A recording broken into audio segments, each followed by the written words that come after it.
Bonjour à tous, aujourd'hui on va peindre des Clone Troopers pour Star Wars Legion.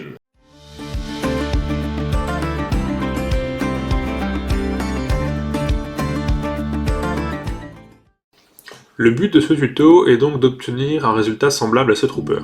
On a un rendu assez bien contrasté malgré une dominance de blanc qui peut avoir tendance à être une couleur assez plate de manière générale. L'idée est donc de créer un ou des points d'attention, des endroits de la figurine qui sont censés capter l'œil de celui qui la regarde, comme la tête, le torse ou les bras. C'est d'ailleurs pour ça qu'on peut voir que le flanc de ce trooper est plutôt grisâtre et n'a reçu que très peu d'éclaircissement de blanc finalement. Voici donc où j'en suis après une couche de base réalisée à la bombe suivie d'un lavis. Pour la couche de base, j'ai utilisé un gris clair un peu bleuté de chez Games Workshop, du grey cire. Et pour les ombrages, je suis parti sur de l'Apothecary White, une peinture contraste de chez Games Workshop là encore. Et enfin, pour les éclaircissements successifs à venir, on va utiliser du Titanium White de Schmick, qui a l'avantage d'être un blanc très couvrant et malléable. Pour mélanger ma peinture, j'utilise une palette humide, ce qui me permet de mieux maîtriser ma dilution. D'ailleurs, si vous avez des questions sur ce sujet, j'ai fait une vidéo sur la dilution, je vous encourage à aller la voir. Donc vous pouvez voir que j'ai placé les peintures sur ma palette, donc on a le gris clair à gauche et le blanc à droite. Et je vais venir faire un mélange à peu près à 50-50 de gris et de blanc pour obtenir un gris clair ou une sorte de blanc cassé qui va me servir de première couche de base pour redéfinir les volumes et les lumières. L'idée c'est qu'on va venir éclaircir le bras selon une sorte de ligne partant de l'avant-bras jusqu'à l'épaule. Pour placer les lumières, on analyse chaque volume pour savoir comment celui-ci réagit à la lumière. Ici, on a un cylindre sur l'avant-bras, un cube puis une sphère pour représenter l'épaulière.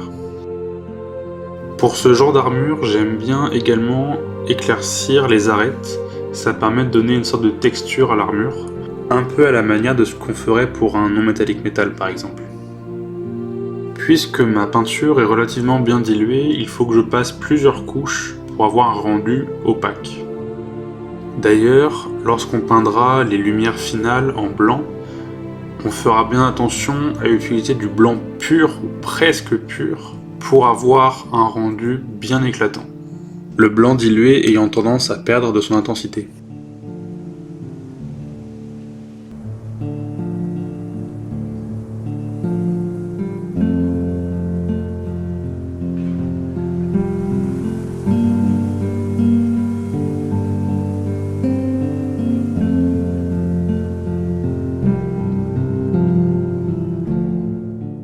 Concernant la peinture de la tête, comme je le disais tout à l'heure, on va essayer de créer un point d'intérêt pour forcer un peu le regard de la personne qui va regarder la figurine. On va essayer de créer un point focal sur une partie du casque. C'est-à-dire qu'on va éclaircir une partie plus qu'une autre. Déjà de 1, ça nous permet de gagner du temps sur l'éclaircissement global de la figurine, mais en plus, ça attire l'œil à un endroit spécifique de la figurine. Ici, à mon sens, le casque de la figurine est la partie la plus importante, et donc je veux créer un point focal à cet endroit.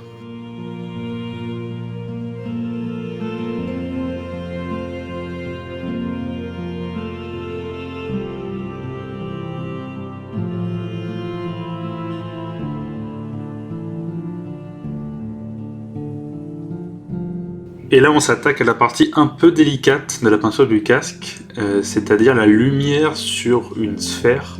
Je sais que ça peut faire peur à pas mal de monde, et moi compris. Du coup en général ce que je fais c'est que je commence par créer une sorte de petit cercle très dense, et ensuite je viens fondre un petit peu les bords avec de la peinture de plus en plus diluée. Pour fondre les bords, comme vous pouvez le voir, je place mon pinceau à l'extérieur du cercle et je peins vers l'intérieur. Lorsqu'on utilise une peinture bien diluée, en fait la peinture a tendance à s'accumuler à l'endroit où on lâche le contact avec la figurine. Autrement dit, on dépose plus de peinture à la fin du geste. On dit alors qu'on tire ou qu'on pousse les pigments vers l'endroit désiré, c'est-à-dire le centre du cercle. À cette étape, le blanc n'est pas encore aussi éclatant qu'on le voudrait. Il reste un travail d'éclaircissement avec du blanc pur, ainsi que la peinture des intersections de l'armure qui doivent être peintes en noir. Ce n'est qu'alors que le blanc prendra vraiment sa forme, en quelque sorte.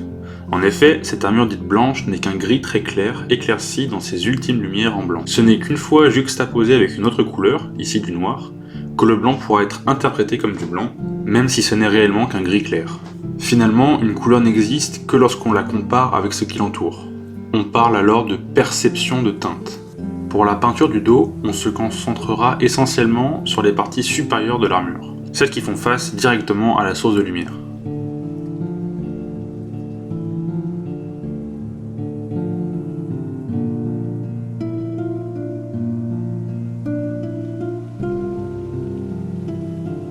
Quitte à devoir passer plusieurs couches, je vous conseille vraiment de diluer votre blanc pour ces étapes. La peinture sera bien plus malléable et ce sera bien plus agréable pour vous pour peindre.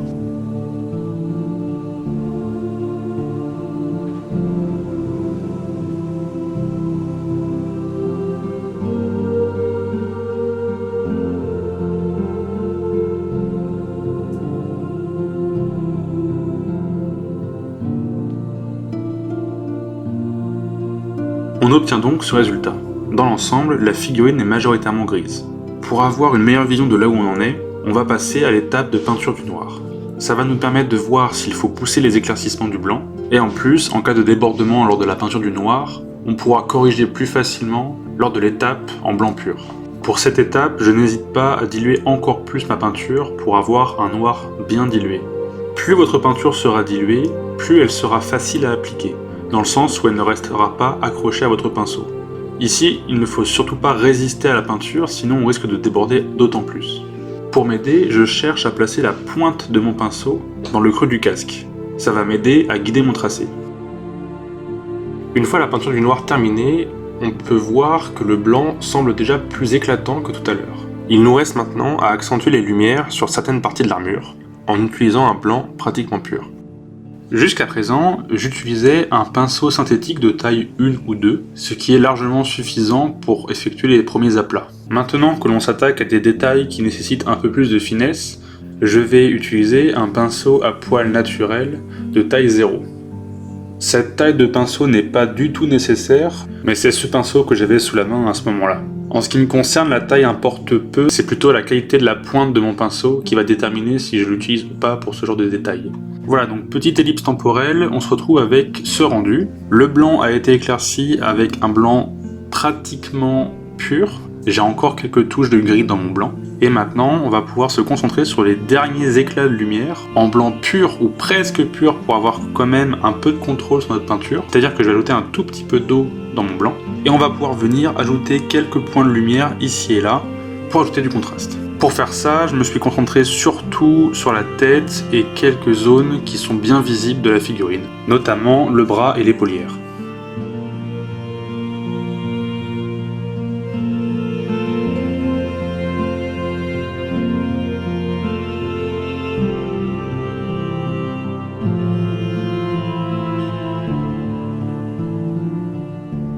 Et voici le résultat. Pour ajouter un petit peu de couleur et de vie à mes clones, j'ai fait le choix d'ajouter un petit éclat dans la visière des casques. Je suis parti sur une teinte bleutée pour ne pas trop s'éloigner de la couleur dominante qui est un gris bleuté. Encore une fois, je veille à bien diluer ma peinture, car je vais effectuer un travail de précision. Je vérifie également que la pointe de mon pinceau est bien nette. Si ce n'est pas le cas, je n'hésite pas à reformer la pointe, comme je le fais actuellement à l'écran.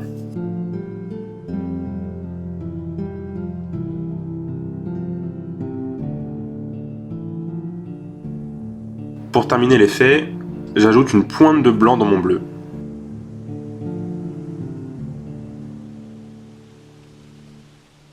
Je ne vais pas trop m'attarder sur la peinture de l'arme, mais pour résumer, c'est tout simplement une couche de base en métal assez sombre que je viens ombrer avec un lavis de noir.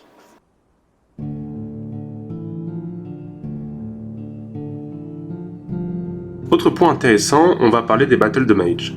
Pour les faire, on va réaliser un mélange de marron et de noir et les appliquer à des endroits clés de la figurine, notamment à des endroits où l'on peut imaginer que le trooper aura reçu des coups ou des tirs.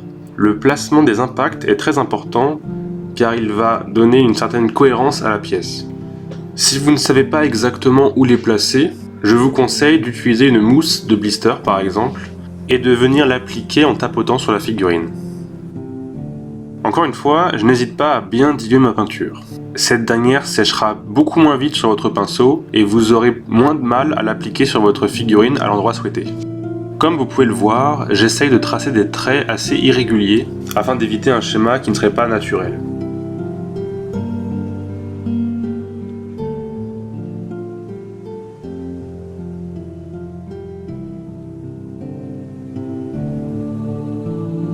Cette étape terminée, j'ajoute tout simplement une pointe de blanc dans mes battles de mage afin de les rehausser un petit peu.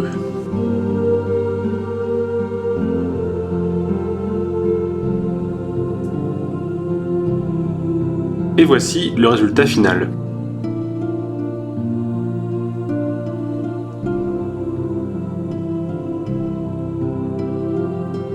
Voilà, la peinture est terminée, j'espère que ça vous aura plu. Si vous avez des questions, n'hésitez pas à les mettre en commentaire. Et à tout hasard, si le soclage de cette figurine vous intéresse, n'hésitez pas à me le dire également en commentaire pour que je commence à réfléchir à un petit tutoriel à ce sujet. Voilà, c'est terminé, j'espère que ce tutoriel vous aura plu, et moi je vous dis à la prochaine. Ciao!